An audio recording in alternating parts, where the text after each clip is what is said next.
ইসলামী আন্দোলন বাংলাদেশ সিরাজদিন শাখা থানা শাখা কর্তৃক আয়োজিত আজকের গণসমাবেশের সম্মানিত সভাপতি সেরে তাজ ওলামায়ে কেরাম, সর্বস্তরে ইসলাম প্রেমিক দেশপ্রিয় ভাইয়েরা আমার, ইসলামী আন্দোলন বাংলাদেশ কি ও কেন এ সম্পর্কে আমরা অনেকেই জানি না। ইসলামী আন্দোলন বাংলাদেশ মনে করে শুধু দেশ, দল এবং নেতা পরিবর্তনের মাধ্যমে দেশে শান্তি আসতে পারে না, যতক্ষণ পর্যন্ত নীতি আদর্শ পরিবর্তন না হবে। আপনারা জানেন, এই যে জমিনেতে আপনারা আছেন, এই ভূখণ্ড 4 ভাগ স্বাধীন হয়েছে। এক সময় ব্রিটিশদের থেকে আমরা স্বাধীন করেছিলাম, সেই স্বাধীনতার নেতৃত্ব দিয়েছিলাম মুসলমানরা। ব্রিটিশদের বিরুদ্ধে আন্দোলনের সূচনা করেছিল মুসলমান। সেই সূচনা হয়েছিল 1803 ঈসাই সালে। 1803 ঈসাই সালে যখন দিল্লি দখল করেছিল ব্রিটিশ জাফরের থেকে, সেই বছরই শাহ আব্দুল আজিজ সাহেব রহমতুল্লাহ আলাইহি ঘোষণা দিয়েছিলেন, আজকের থেকে পাক ভারত উপমহাদেশ দারুল ইসলাম না দারুল হরব। ব্রিটিশদের বিরুদ্ধে আন্দোলন করা প্রত্যেকটা মুসলমানদের জন্য ফরজ। সেই সময় থেকে ব্রিটিশ বিরোধী আন্দোলনের সূচনা হয়েছিল 1847 ঈসাই সালে। যেই গণ আন্দোলন হয়েছিল, আজাদি বিপ্লব হয়েছিল, সেই সময়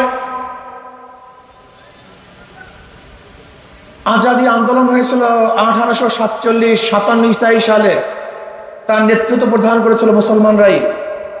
হাজী ইমদাদুল্লাহ মুহাজির মক্কি রহমতুল্লাহ আলাই, রশিদ আহমদ গঙ্গুর রহমতুল্লাহ আলাই, কাসেম নাদপুর রহমতুল্লাহ আলাই, জাফর তানেশ্বর রহমতুল্লাহ আলাই সহ ওলামায়ে কেরাম নেতৃত্ব দিয়েছিলেন। আমাদের অনেক মুসলমানের ইতিহাস জানা নেই, অনেকেই জানি না মুসলমানদের ভূমিকা কি ছিল। আপনারা জানেন, ব্রিটিশ হটাও আন্দোলনে শুধু আলেমদেরকে হত্যা করা হয়েছিল 80,000 আলেমদেরকে হত্যা করা হয়েছিল।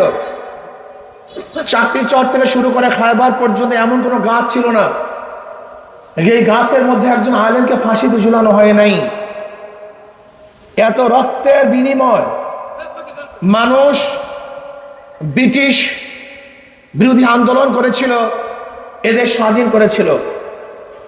ভাবছিলাম শান্তি পাবো, মুক্তি পাবো, কিন্তু দেখি যে হিন্দুরা, সংখ্যাগরিষ্ঠ হিন্দুরা মুসলমানদের সাথে বৈষম্য করে তাদের অধিকার প্রতিষ্ঠিত করে না। এর জন্য মুসলমানরাই আন্দোলন করেছিল যে মুসলমানদের জন্য আলাদা ভূখণ্ডের প্রয়োজন, আলাদা দেশের প্রয়োজন। সেই মুসলমানদের আন্দোলনের ভিত্তিতেই স্বাধীন হয়েছিল পাকিস্তান। আমরা ভারত থেকে আলাদা হয়ে স্বাধীন হয়েছিলাম। এই পাকিস্তানের নেতৃত্ব দিয়েছিল কারা? জোরে বলেন, সবাই বলেন না কেন ভাই? কারা? মুসলমান।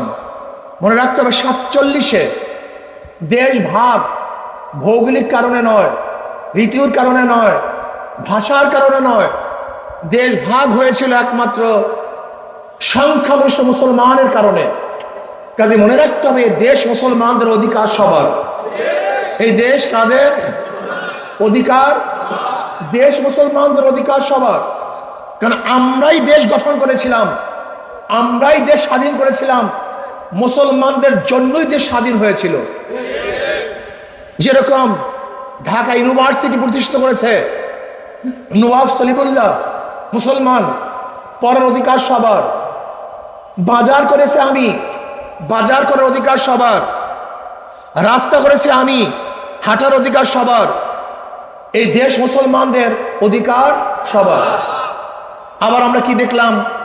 পশ্চিম পাকিস্তানিরা আমাদের সঙ্গে বৈষম্য করে, আমাদের অধিকার ফিরিয়ে দেয় না। আবার তাদের বিরুদ্ধে আন্দোলন করে আমরা 71-এ স্বাধীন একটা বাংলাদেশ করেছি। এবার ভেবেছিলাম বৈষম্য থাকবে না, মানুষের অধিকার প্রতিষ্ঠিত হবে, সাম্য, মানবিক মর্যাদা, সামাজিক ন্যায় বিচারের ভিত্তিতেই 71-এ স্বাধীন হয়েছিল দেশ। কিন্তু আজকে 53 বছরে সামাজিক ন্যায় বিচার প্রতিষ্ঠিত হয় নাই, সাম্যতা প্রতিষ্ঠিত হয় নাই, মানবিক মর্যাদা কোনো মানব সন্তান পায় নাই। এর জন্য আবারও 2024 5ই আগস্ট বৈষম্য বিরোধী আন্দোলন করে মানুষ স্বৈরাচার ফ্যাসিস্ট সরকারকে দেশ থেকে তাড়িয়ে দিয়েছে, সে পালাতে বাধ্য হয়েছে। কেন? মানুষজন শান্তি পায়, মানুষ মুক্তি পায়, অধিকার ফিরে পায়। চাঁদাবাজি থাকবে না, খুন থাকবে না, লুট থাকবে না, জুলুম থাকবে না, অত্যাচার থাকবে না, অবিচার থাকবে না, মিথ্যা মামলা হবে না। কিন্তু আমরা কি দেখলাম? 5ই আগস্টের পরে আবারও সে সন্ত্রাসী দল, জালেমের দল, লুটেরারদের দল, ডাকাতদের দল, চাঁদাবাজের দল আবারও বাংলাদেশে লুটপাট দখলদারি শুরু করেছে, আবারও জুলুম অত্যাচার শুরু করেছে।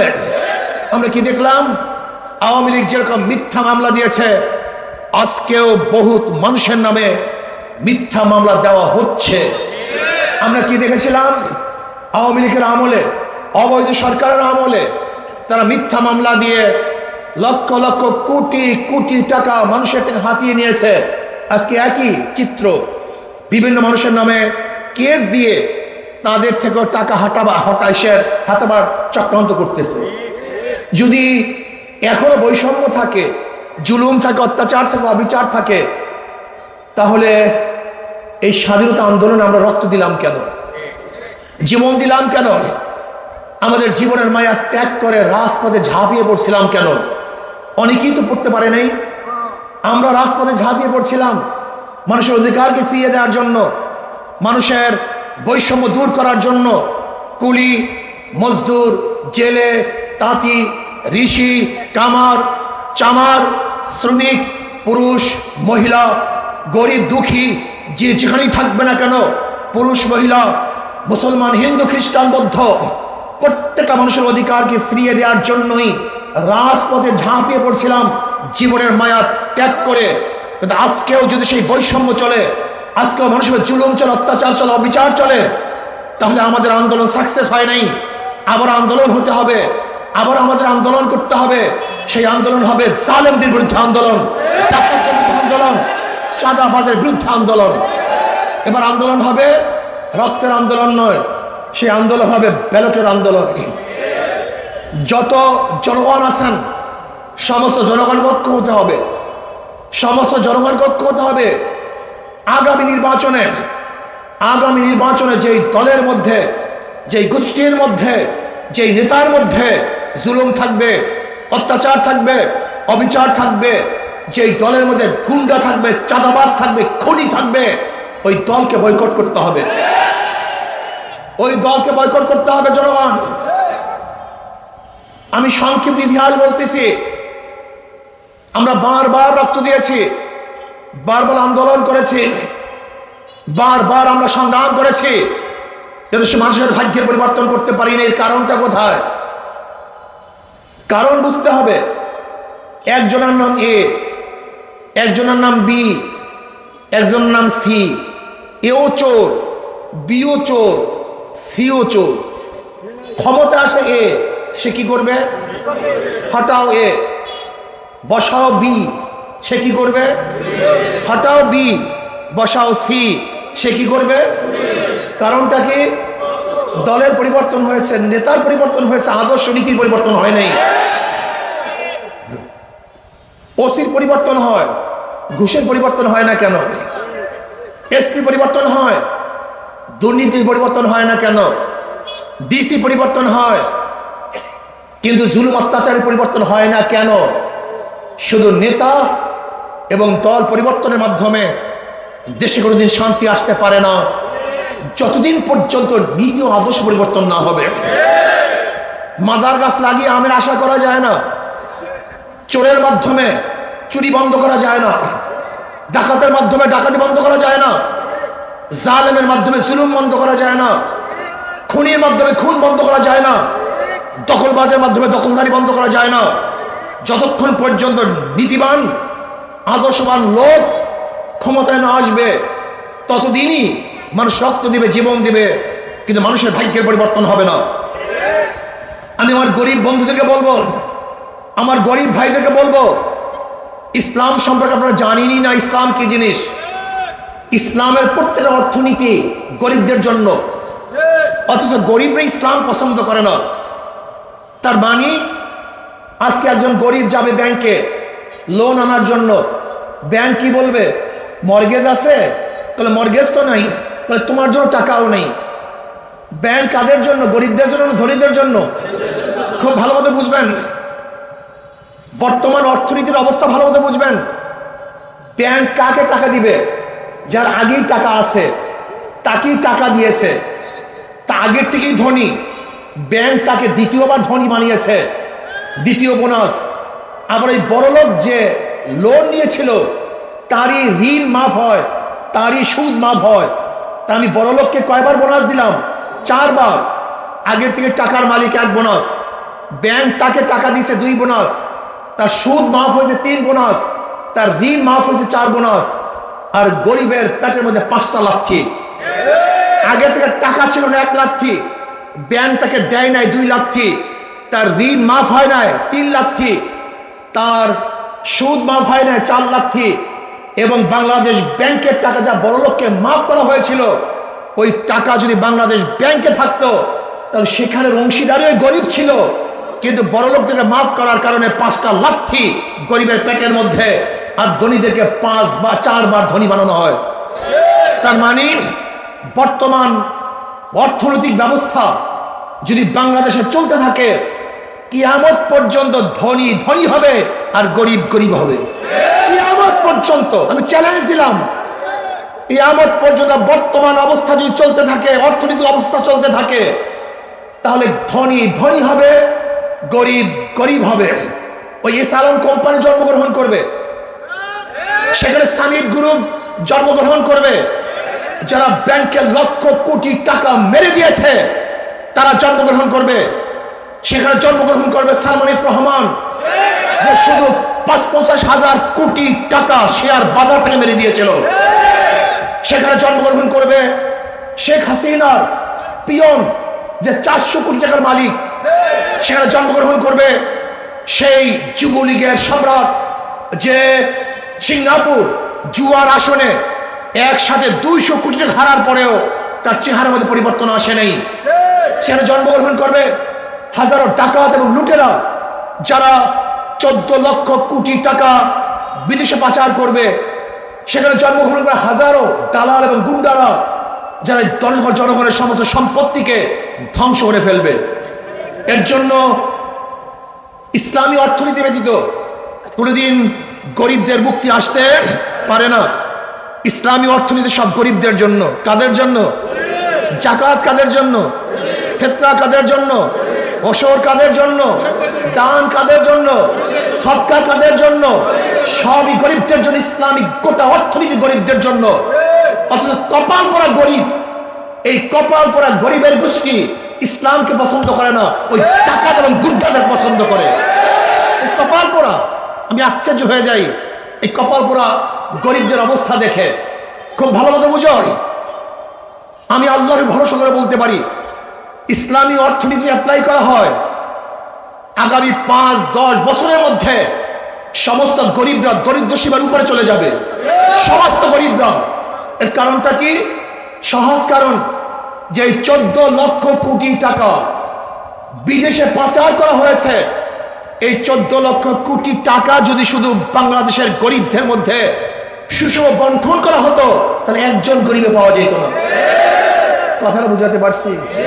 14 লক্ষ কোটি টাকা বুঝো, গোটা বাংলাদেশের 2-3 বারের বাজেট। এই বছর বাজেট হয়েছে 60 লক্ষ কোটি টাকা গোটা বাংলাদেশের জন্য, আর সেখানে শুধু পাচার হয়েছে 2 লক্ষ কোটি টাকা, 14 লক্ষ কোটি টাকা। শুধু কি তাই?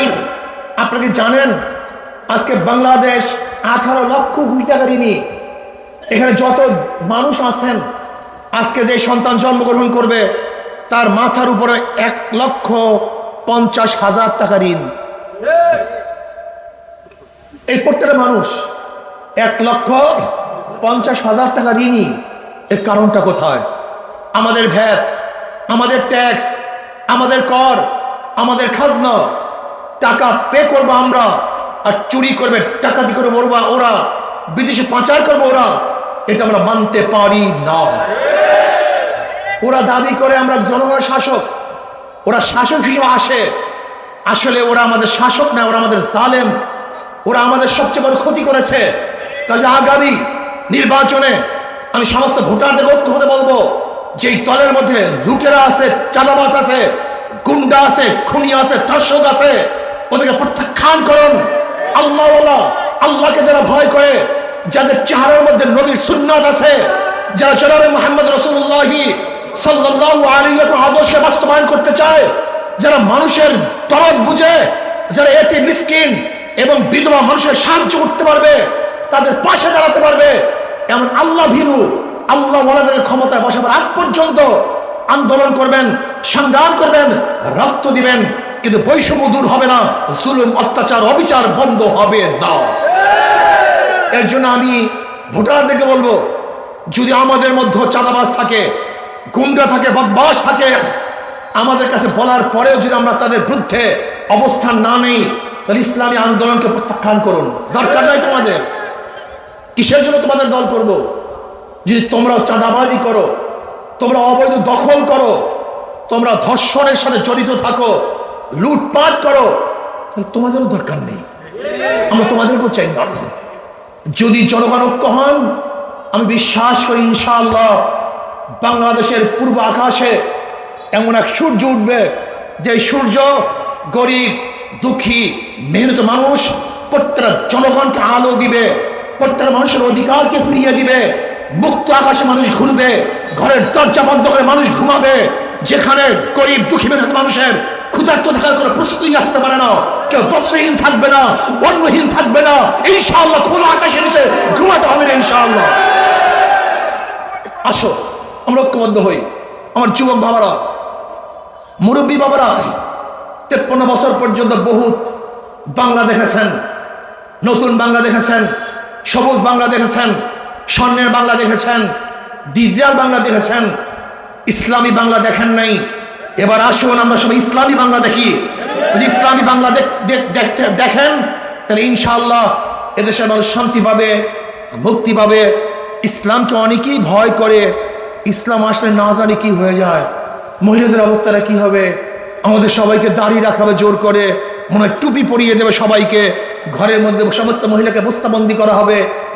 এগুলি ইসলাম ফুফিয়ারা, ইসলামের দুশ্মনরা আপনাদের কানে এই সমস্ত জিনিস দিয়ে আপনাদের মেধাকে নষ্ট করে ফেলেছে। ইসলাম এমন এক আদর্শ, যে আদর্শ পালন করলে মানুষকে জোর করতে হয় না, মানুষ এমনিতেই ভালো হয়ে যায়। আমার সাথে অনেক সাথে সম্পর্ক আছে, গাঁজাখোর বলে হুজুর ইসলাম আসলে গাঁজার অবস্থাটা কি হবে, গাঁজা খাবো কিভাবে? আমি বললাম বাবা, তোমার যদি গাঁজা খাইতে মনে না চায়, তো কোনো সমস্যা আছে? তা তো নাই। বলে হুজুর তা কিভাবে সম্ভব? আমি বললাম মসজিদে গিয়ে কি তুমি গাঁজা টানতে পারবা? বলল না হুজুর তা তো পারবো না। বলে কেন? হুজুর সেখানে তো গাঁজার পরিবেশ নেই। আমি বললাম ঠিক, ইসলাম আসলে গোটা বাংলাদেশকে এমন এক পরিবেশ করা হবে যেখানে তোমার গাঁজা খাইতে মনে চাইবে না। এমনি তুমি ভুলে যাবা গাঁজার কথা, তুমি টেনশন করিও না। ইসলাম আসলে এমন এক পরিবেশ সৃষ্টি হবে যেখানে ঘুষ করে এমনি ঘুষ বন্ধ করে দিবে, প্রেসার কি এটা দরকার হবে না, যেখানে ধর্ষক এমনি ধর্ষণ বন্ধ করে দিবে, জোর করার কোনো প্রয়োজন হবে না, যেখানে মহিলাদের অধিকার থাকবে, আমাদের মহিলারা আরো বড় বড় শিক্ষিত হয়ে যাবে, তারা ভালো ভালো ব্যবসা করবে, ভালো ভালো চাকরি করবে। আমাদের মেয়েরা, বিশ্বাস হয় না? আম্মাজান খাদিজাতুল কুবরা রাদিয়াল্লাহু আনহা ব্যবসার মাধ্যমে আমার নবী আলাইহিস সালাতু ওয়াস সালাম প্রথম ব্যবসা শুরু করেছেন। আম্মাজান আয়েশা সিদ্দিকা রাদিয়াল্লাহু আনহাকে বাদ দিয়ে গোটা দুনিয়ার কোনো মৌলবী বলতে পারবে না যে আমি আলেম হইছি। আলেম হতে গেলে আম্মাজান আয়েশাকে উস্তাদ মানতেই হবে। কি কথা ঠিক না? আপনি কি জানেন ইসলামী জগতে মহিলাদের অবদান কি? এক কাতেব, এক লেখক একটা বই লিখছেন, যার মধ্যে 30,000 মহিলাদেরকে নিয়ে আসছেন মুহাদ্দিসা। কত হাজার? 30,000 মুহাদ্দিসা। 30,000 মহিলাদের অধিকার প্রতিষ্ঠিত হবে, তারা সুখে থাকবে, শান্তিতে থাকবে, ভালো থাকবে। আসুন ইসলামকে প্রতিষ্ঠিত করি, তাহলে ইনশাআল্লাহ এদেশের মানুষ বৈষম্য শিকার হবে না। আমরা সবাই একাকার হয়ে যাব। আগামী দিনে সবাইকে ইসলামের পতাকাতে ঐক্যবদ্ধ হওয়ার দাওয়াত দিয়ে, অনুরোধ রেখে আজকে বক্তৃতা শেষ করতে চাই। আসুন, এই যে আমাদের আতিক সাহেব, আপনারা ভাবছেন বিশাল মৌলবী, কথা ঠিক না? উনি কিন্তু অনার্স মাস্টার্স, মনে হয় যেন বিশাল তোলাবা, বিশাল আলেম। আমি বিশ্বাস করি একজন ছাত্র লিডার, একজন জনপ্রতিনিধি, এরকম লোক যদি সংসদে যায়, তাহলে আশা করি সংসদটা জান্নাতের বাগিচা হয়ে যাবে। সেখানে মদের গন্ধ আসবে না, সিগারেট ঘ্রাণ আসবে না, কোনো ধর্ষক সেখানে বক্তৃতা করবে না। তাহলে আসুন আমরা সম্মিলিতভাবে হাত পাখাকে বিজয় করি। আল্লাহ এই দেশকে, এই মানবতাকে মুক্তি দান করুন। আমার জন্য দোয়া চাই, আমিও দোয়া করি। আল্লাহ